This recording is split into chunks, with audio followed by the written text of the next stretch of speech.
Good morning everyone. So another day, another vlog. So for this day, I would like to share it to you. My microcarpa bonsai material is almost done. Then I think I need to rewire again because some of the wire are already penetrating the branches or the trunk. So just sharing, this is bonsai materials is it takes already around 7 years or 8 years. So I show it to you the other bonsai materials that is then what about what I mean to say is when I do the starting of this bonsai. So this is our bonsai materials. Then I just waiting for some branches to go up this way. So we have one here, but actually it's not on the right side. But anyway, I just put it down so that it make very clear. So I'm waiting one branches here, but the shoot is coming out on this side. So anyway, I just put this like that, bend it, then go this way. So what I'm talking this one is I want 1, 2, 3, 4, 5. So this is the last. But there's something nice branches that is coming out. So I try to put it straight. So what I did this time for this kind of materials is to take off the unnecessary shoot that is growing up. So like this one here, take off that one.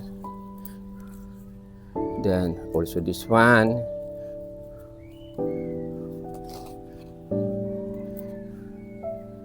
Then try to rewire again.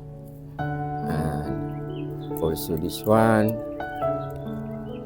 So in making a bonsai, you just decide by your own because every artist have their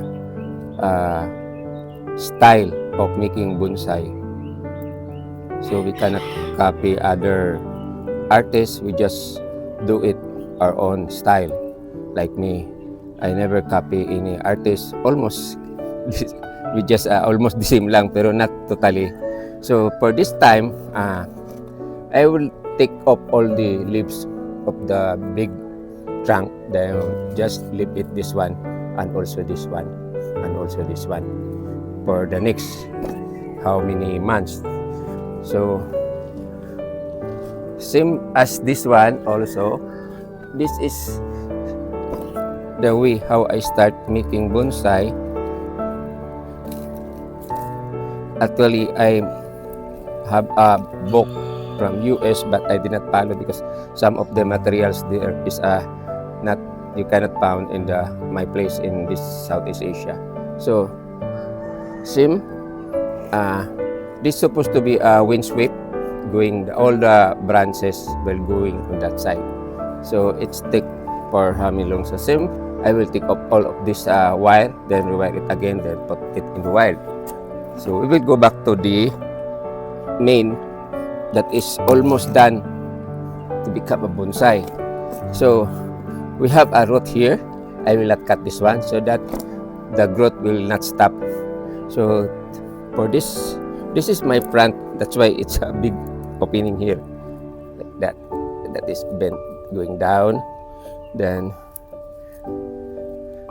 it's bending at the back because the dog playing in that area where the bonsai spot.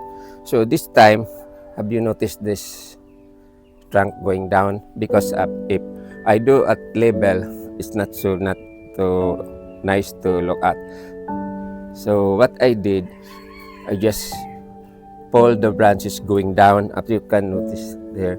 So that is my style. So for today, I would like to take off all the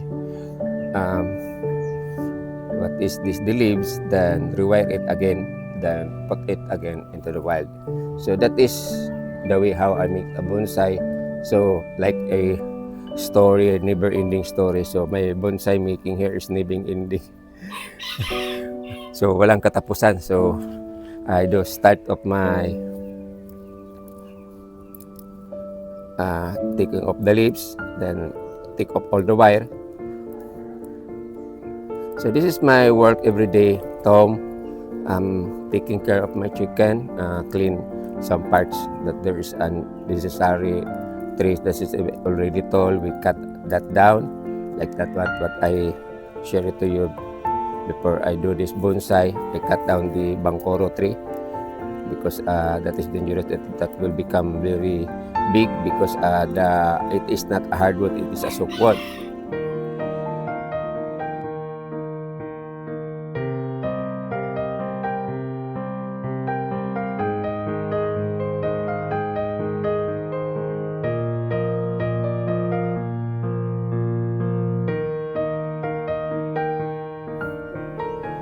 So I'm almost done with defoliating and unwiring my bonsai materials here, which is a microcarpa icos. Then I think I cannot continue to rewire, do the rewiring. I cannot continue to video because my cell phone got too low and battery slow, but then I need to let them dry the soil so that it will not be broken, some of the branches when I used to wire it on it. So just sharing when for how I make my bonsai here to become a bonsai, which is starting to what we call this begin this bonsai here. Need to take off the wire, then up to this point. So it took how many years for me to make it this bonsai. So thank you very much for watching. God bless you all. Have a nice morning ahead of you. Bye bye.